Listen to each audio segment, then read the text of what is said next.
Brightburn is a body count-style horror movie, only featuring a killer Superman who closely resembles a certain super-duper hero who can't seem to catch a break in recent films. The movie begins with a couple, Tori and Kyle Brayer, struggling with fertility. We see several books on shelves indicating this, though they appear unsuccessful. Just then Tori feels something is wrong. She comes near the window. Suddenly a louder shake turns the lights off. Both of them look outside surprisingly and see something has crashed outside. The scene changes. Flash forward to a video of a child playing around. After 10 years, Tori calls for Brandon and tries to find him. As she is looking for Brandon, we see some photographs on the wall of a child who is now grown up and 10 years old. Tori comes out and goes towards the barn to find Brandon.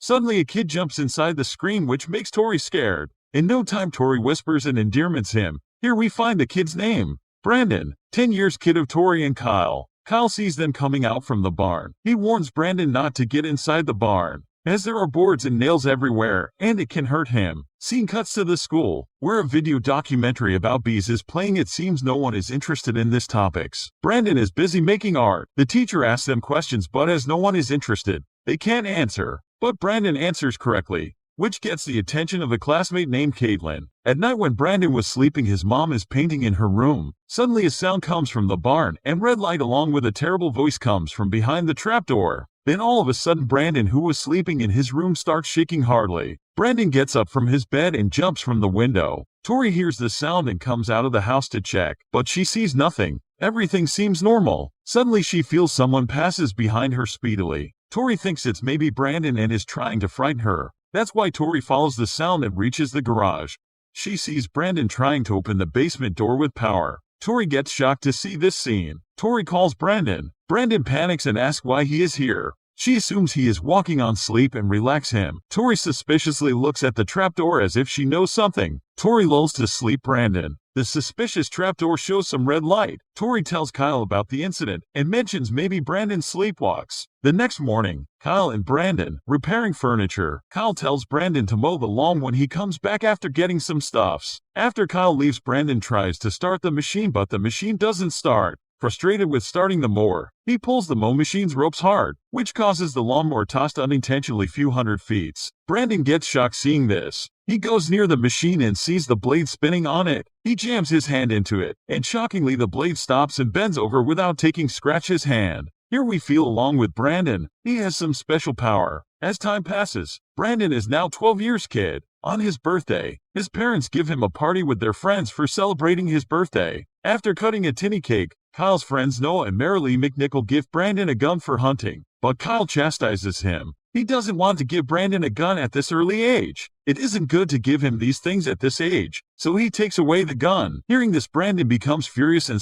misbehaves with his father. Then Kyle ends the party and they leave from there. Upon arriving home, Tori and Kyle talk about the changes in Brandon. They are tense regarding Brandon. Tori tries to convince Kyle, saying that Brandon's behavior is reasonable for his age. They made a plan for going into a campaign where they can enjoy and talk to him openly. The next morning, Kyle puts stuff inside the car. Tori and Kyle pack their luggage for the campaign, and Brandon having his breakfast. Kyle sees Brandon behaving strangely while eating breakfast. He notices that Brandon is chewing on a fork without taking any damage to his teeth, and he bends over the fork. Kyle shocked. Inside Brandon's room, Tori finds a booklet under Brandon's bed unintentionally. Meanwhile, Kyle enters the room to tell Tori about Brandon. She shows him the booklet of Sexy Women's and Anatomy of a Woman's Body. Tori suggests they should have openly talked with Brandon. Cuts to the forest. Kyle gives his son small talk while hunting to give him an understanding of sex. They are engaged in a conversation about the intimate relationship between a man and a woman. Brandon seems to listen to his dad's words carefully. Kyle says sex is not all about organs and other stuff, it's all about the love between two people. Unfortunately, this talk inspires Brandon to sneak away at night and goes to stalk his beloved classmate, Caitlin. But Caitlin realizes Brandon's presence. She got scared.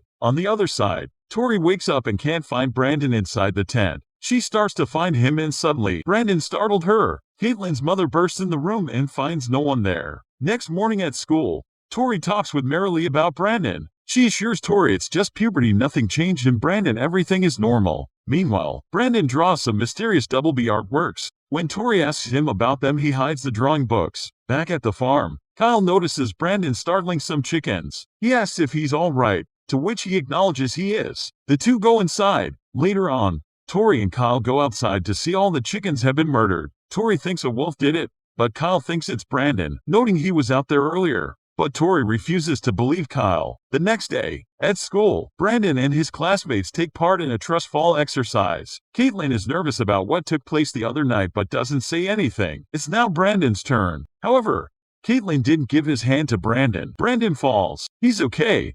But Caitlin notes that she won't help him because he's a pervert. Brandon says it's a lie. The coach forces her to help him up, but he takes her hand and suddenly breaks it, sending her screaming. He's then in the office, with Tori explaining to Caitlin's mother that he's sorry and accidents happen. The mother, however, isn't so sure. She demands the sheriff arrest him, but he refuses. He'll be in special sessions in school instead. Meanwhile, Brandon just sits here, looking sad as they continue to argue. The mother insists that a psycho gave birth to him, but Tori defends him. The family leaves, but not before Brandon gives her a menacing stare. Later that night, he hears Kyle and Tori talking about him. Here we figure out the hidden mystery inside the trapdoor. It seems both of them are hiding something. Kyle says from childhood Brandon never gets sick and never gets injured, and now he is hurting people. Tori then read up on meteors, but then notices something happening in the barn. Brandon experiencing something glowing, possibly from the meteor. She rushes out to check on him, only to find him levitating in the barn. He continues to chant, "Take the world." As she approaches, he falls and cuts his hand on part of the meteor. She goes down to recover and talks him back down. He asks Tori from where he came. Tori disclosed the mystery here. They found Brandon from the spacecraft that fell from the sky near their house, and he yells that she lied to him and runs off. She goes and tells Kyle what he discovered with the meteor. Angry as he walks along, Brandon screams and fires lasers from his eyes. Later, he visits Caitlin in her bedroom as she types with one good hand on her laptop. He tells her not to be scared, and that she knows just how special he is. She says her mother said not to talk to her, but he says he's gonna take care of that. She cries as he suddenly departs, leaving a flower behind for her. Meanwhile, at the diner, her mother is just closing up shop, but she notices something is off. She walks out and suddenly sees diagrams on the windows, similar to that of what Brandon drew in his book. The lights begin flickering. Suddenly,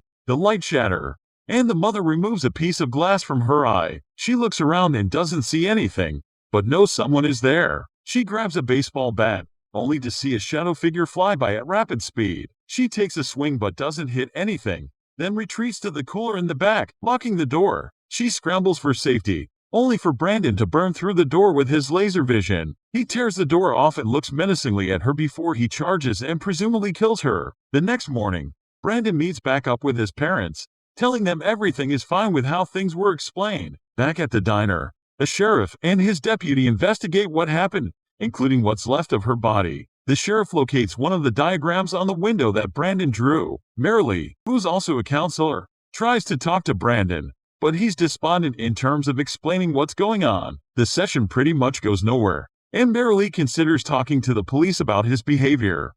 Later, at a bar, Kyle talks with his friends about what went down with Caitlin's hand, and he starts to think his son is a monster. Tori, back at home, is doing things in the bathroom, as the lights flicker on and off quickly. Brandon shows up at Marilee's house later on and says he needs to talk to her. He says not to talk to the police, as it's not good for anyone. She tells him to go home, and he leaves supposedly, but he later stands outside her window and watches her text Noah. He comes back in the house in his costume, but Noah returns and finds him in the closet. He escorts him out and threatens to tell his parents. They start to load up on Noah's truck, and when he tries to force Brandon into it, he's thrown up against the garage door. He gets up and drives away in his truck, fearful, but he is convinced Brandon is following him. Suddenly, the truck starts swerving out of control and loses power. He attempts to restart it, but Brandon appears in front of him as he screams. He lifts the truck off the ground, levitating it in the air and then suddenly sending it crashing down. Noah viscerally breaks his jaw in the process as Brandon goes over to him. As he lays there dying,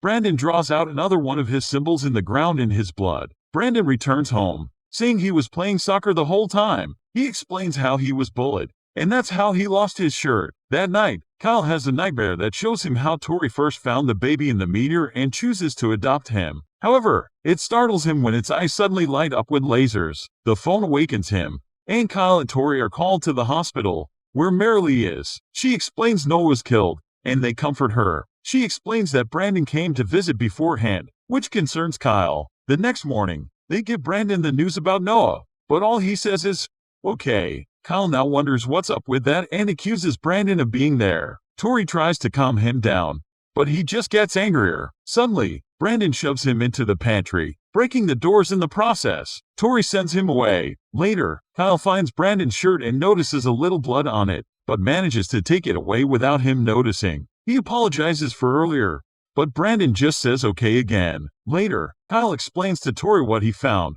but she refuses to accept what he's saying. Meanwhile, the sheriff takes a close look at the accident and notices similarities with the diagram from the window and what was drawn on the ground. Kyle looks through old birthday cards of Brandon's and tries to comfort Tori that night. The next day, he opts to take Brandon on a hunting trip. As they go, the sheriff visits Tori to explain what he's found with the photos. She doesn't acknowledge them, but he says he'll be back. In the woods, Brandon and Kyle follow some deer tracks, and Kyle lets him walk ahead. Back at the house, Tori finds Brandon's notebook and notices the same diagram from the window and the road, along with other drawings like his outfit and glass in the waitress eye, and several dead people along with the words "Take the world." She panics. Back in the woods, Brandon investigates the tracks as Kyle attempts to shoot him. The bullet fires, but just bounces off of Brandon's head. He shows a startled look as Kyle attempts to reload. Once he does, however, Brandon vanishes. Kyle runs in a panic, but Brandon, now hooded again, flies around and appears around him. He finally tackles him and forces him to sit up. Brandon suddenly fires his laser eyes that shoot through his skull, killing him. At the house, Tori frantically tries to call Kyle but to no avail. Brandon finally answers, and Tori asks where Kyle is. Brandon explains he's gone and that he's coming home. He hangs up and begins flying through the house at a rapid pace, destroying it in the process. She calls 911 as he continues to fly around her. The sheriff and his deputy are called in after the 911 call is cut short. They show up to see the house is devastated from Brandon's destruction. Tori starts to come out of the house as the sheriff calls out to her. However, before she can talk with him,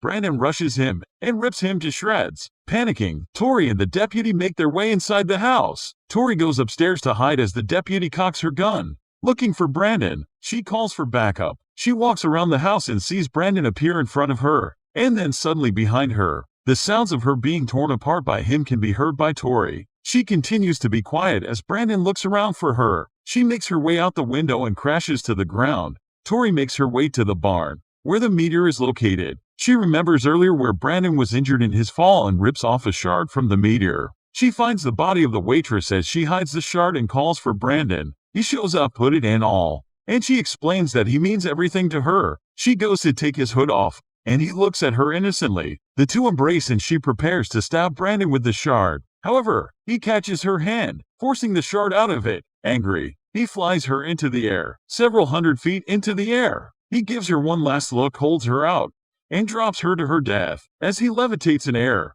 an oncoming plane comes towards him, and the screen fades to black. The next day, wreckage from the plane is shown on the ground, with no survivors from the crash. It's reported that the plane crashed into the farmhouse, with Kyle and Tori inside. Brandon sits there, eating a cookie with an innocent look on his face. During the end credits, we see cities devastated and millions dying by Brandon's hands.